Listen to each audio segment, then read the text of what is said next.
거의 양대 산맥이잖아요, 네, 스포츠에. 그쵸, 그쵸. 네. 그 니트 소재로 되어 있는 네. 운동화인데 맞아, 프라이니트. 네, 나이키는 플라이니트. 아디다스하고 나이키하고 또 이직 디자이너를 놓고 또 소송이 벌어진 적이 있더라고요.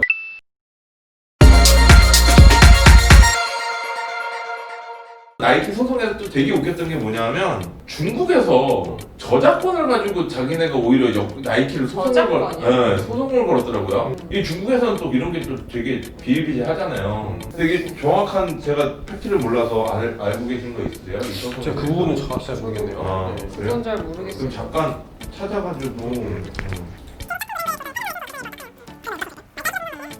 마이클 조던이 직접 소송한 것 같은데요? 아, 자기 그래요? 이름 도용한 거 가지고. 차오단이라는 스포츠가 조던의 중국 이름을 불법적으로 사용했다라고 중국 최고인민법원에서 중부에서 자기네한테 불리한 걸 판결했네요. 조던은 2012년 차오단 스포츠가 허가 없이 자기 이름을 브랜드명으로 활용했다. 근데 1심, 2심은 조던이 흔한 미국인의 성이라는 이유로 소송 기각했다. 이거 아마도 이제 조던이라는 상표의 가치를 인정한 거겠죠. 조던이라는 게 하나의 그 상표로서 인정될 수 있다. 오히려 얘네는 나이키가 에어조던 홍보물을 차오단의 브랜드명을 사용해서 독점 상표권을 침해했다며 소송을 건 거거든요. 근데 그 전부터 저기 조던하고의 소송은 진행되고 있었던 것 같아. 아 여기 보니까 12년도에 나 처음 알았네. 조던이 자기 조던 브랜드라는 회사를 가지고 있네요. 나이키 산하에. 아, 그래요? 그러면 결과적으로는 여기서 조던이 이겼으니까 차오단이 이걸 쓰지 못하고 차오단이 나이키에 제소한 것 역시도 차오단이 지지 않을까요?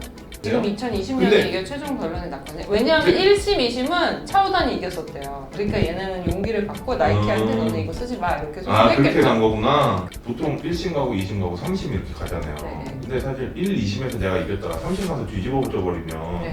사실 내가 2번이나 이겼는데 마지막에 져버리니까는 사실 좀 짜증이 날 것도 같거든요. 네, 네. 근데 이거를 다시 번복을 할 수가 있는 거예요? 어떻게 돼요? 번복할 수가 없죠. 그 대법원이 항고한 거에 대해서 네. 재판을 내렸을 때 이제 두 가지로 파기환송이 내려지거든요. 네. 항소심의 판결 내용이 뭔가 잘못된 것이 있어서 다시 판단해 보라는 게 한 가지가 있고요. 얘네가 잘못했다라는 취지 그렇게 두 가지가 있어요. 네. 이걸 아예 결론을 내려주고 파기환송하는 게 있고 결론이 정해지지 않은 채 파기환송하는 게 있는데 이게 최고법원이기 때문에 거기에 이제 승복한다는 게 사실 3심제도의 의미니까 네. 그거는 어쩔 수 없을 것 같아요. 근데 왜 찾다가 왜 오셨어요? 아니 이거 그 아까 저희 말씀하셨던 네. 차오단에서 네. 저기 나이키 구했다는 거 네. 이게 저번에 2012년에 있었던 네. 조던이 이제 차오단을 고소했던 그거랑은 상관이 없는 거네요. 그냥 이 차오단이 이 회사 이름이잖아요. 네. 차오단 스포츠예요. 네. 근데 조던이라는 그 영어의 중국식 발음이 차오단이래요.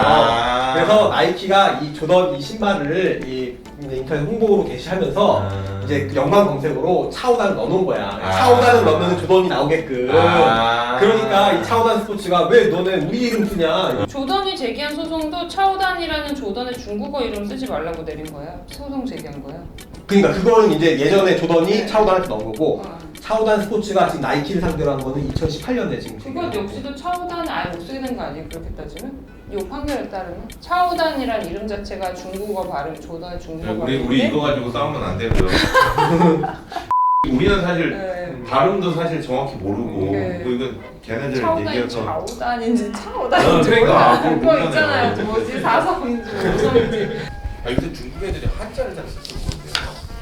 아 간자를만 쓰니까. 거기는 한자 아니라 간자도 잔도, 아니고. 그러니까 어린애들이 어. 영어 가지고 자판을 만들어 맞아, 보잖아요. 맞아요. 아 그래요? 중국 네. 컴퓨터는요? 영어밖에 몰라요? 아니 영어 영어도 알파벳 영어를 하는 게 아니라 그러니까 ABCD로 하는 거죠. 알파벳으로 네. 된 중국어. 그러니까 중국인들이 이게 한자가 너무 많으니까 이게 아. 걔네 뭐 부수 자수 이렇게 해서 찾을 수가 없는 거예요 이걸로. 그래가지고 영어로 만약에 뭐 차라고 하면은 뭐 CHA 이렇게 치는 거예요. 그러면은 차 발음 나는 한자가 쫙 떠가지고 그걸 이렇게 클릭. 그게 왜 그렇게 됐냐면은 핸드폰 쓰면서 그렇게 됐대요. 아, 핸드폰이 맞아, 스마트폰. 번호가 이제 9개밖에 없어요. 우리는 막 그거 이렇게 누르잖아요. 몇 개 안 되니까. 걔네들은 엄청 많아가지고 다 영어로 쳐가지고 고른대요. 아디다스하고 나이키만 소송이 걸린 게 아니라 여기 또 느닷없이 퓨마가 또 끼어들었더라고요. 맞아요. 네. 보니까 퓨마는 플라이니트를 또 카피했다는 혐의로 또 소송을 당했었는데 네. 이 사건은 좀 아세요? 똑같습니다. 그 나이키가 이제 특허, 그 이제 니트 소재로 네. 운동화 만드는 그 특허를 이제 푸마가 침해했다고 해가지고 네. 나이키가 이제 금지 청구를 한 거죠. 네. 판매 금지. 이것도 독일이에요? 아니 그거 미국에서 아니요, 들리는 거 아니에요? 미국에서. 네. 아, 네. 퓨마도 독일 브랜드 아니에요? 아 이거는 나이키가 소송을 취하했어요. 이때는 보니까 특허가 플라이니트가 5건이고 뭐 에어 관련된 게 또 3건인가 그랬던 것 같아요. 나이키예요? 네, 에어 제가 정확하게 그건 모르겠는데 밑창하고 관련된 부분도 이거를 특허 침해를 했다고 해서 아주 복합적으로 소송을 제기를 했었어요. 근데 그래요? 어떤 이유에서인지 이제 우선 나이키가 소송을 취하했고 독일이네요. 그래요. 퓨마도 독일이니까요. 독일이네요. 독일에서는 아마 이 플라이니트 관련된 소송에서 아까 말씀하신 침해 소송이 적기 때문에 그런 거 아닐까요? 어느 나라에서 이걸 제기한 걸까요? 아니 미국에서 했는데 왜냐면 미국이요? 퓨마 노스 아메리카 인코퍼레이션하고 해서 했는데 매사추세츠 지역 법원에다가 소송을 제기를 했고 그래요? 근데 왜 취하를 했는지를 독일에서 지니까 이제. 예, 그렇게 했던 것 같아요. 침해 소송 자체는 무효 확인 소송하고는 좀 다르거든요. 내 특허가 유효인 거랑 이제 얘네가 내 특허를 침해했다는 건 차원이 다른 건데 네. 어차피 특허 침해 소송에서 한번 패소를 했기 때문에 취하를 한 게 아닐까 이렇게. 그 지역에서만 그래요? 아니면 우리나라에서 좀 그런 게 많아요? 아 그거는 각 지역별로 물론 특허가 등록이 되긴 하지만 이제 기본적인 진보성이나 이런 요건들은 동일하게 판단을 하거든요. 살펴보게 되거든요. 그러니까 그럼 만약에 우리나라에서 아디다스하고 나이키하고 이렇게 소송이 붙어가지고 어느 한쪽이 이겼다 네. 이런 경우 만약에 그 이긴 쪽이 지금처럼 퓨마 이렇게 소송이 또 붙으면 그런 경우는 그냥 자동적으로 전 소송을 아 그건 아니에요. 그건 아니에요? 참조는 많이 되죠. 아, 참조는 증거 자료를 하는데. 아마 지금 제출하겠죠 유리한 쪽에. 근데 우리나라에서도 각 나라마다 이제 판결 내용이 많이 다른 경우가 네, 있어요. 네. 뭐 아까 아디다스 얘기 조금 나왔는데 아디다스 그 3색줄 있잖아요. 네. 그게 우리나라에서는 상표 관련해서 이제 소송이 있었는데 우리나라도 상표권이 있어요. 인정이 됐어요. 3색줄 아디다스 추리닝이 상표로 볼 수 있다는 소송 그 결론이 났었는데 최근에 유럽에서는 또 이 3색줄이 그건 추리닝은 아니고 그냥 3줄 네. 이게 고유한 상표로 볼 수 있느냐에 아. 대해서 이제 소송이 있었는데 네. 아디다스의 고유한 상표로 볼 수 없다라는 결론이 이제 유럽에서 나왔었거든요. 그래서 각 나라마다 다를 수는 있어요. 이 판단이. 지금 이 판결 같은 경우는 저거랑 비슷할 것 같아요. 우리은행하고 예전에 우리은행의 우리를 니네가 써도 되냐? 우리는 그냥 고유명사 아니냐? 상표권의 인정을 받게 되면 우리가 원래는 일반인 명사는 네. 상표로 등록이 안 맞아요. 되거든요. 그래서 그래서 아마 소송이 있을 법하죠. 예. 그런 소송이 있었더라고요. 근데 그게 아마 우리은행이 이겼으니까 우리를 계속 쓰는 거겠죠? 우리은행은 상표 등록이 되어 있지 않다는데요. 그래요? 네. 뭐 때문에 싸웠지?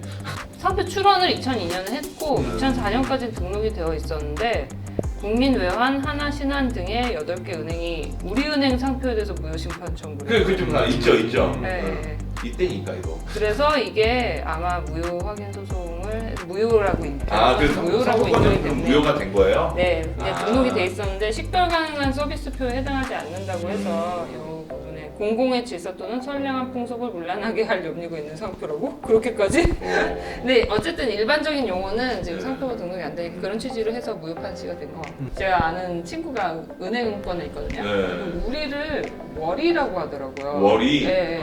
왜냐하면 그 친구 은행을 다니니까 네. 뭐 K 은행에 다니잖아요. 야, 그래.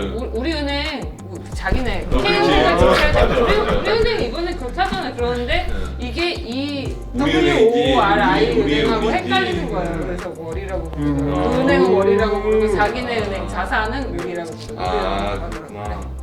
재밌네 그것도. 네. 머리 개인 은행권 네. 용어, 은행권. 그냥 처음에 나이키 얘기를 하다가 보니까 이제 뭐 아디다스, 퓨마, 뭐 아까 여러 가지 얘기가 나왔어요. 네, 운동 얘기도 하고. 네, 영업비밀 침해 얘기도 네, 나오고. 저는 만족하거든요. 저번보단 나아진 것 같다. 저는 그렇게 생각하고 있습니다. 아니, 저는 재밌었어요. 재밌었어요. 네. 네. 네. 다음 시간에 또 다른 기업 또 소송 네, 네. 가지고 또 TMI 또 한번 펼쳐보도록 하겠습니다. 네, 시청해주셔서 고맙습니다. 감사합니다. 감사합니다.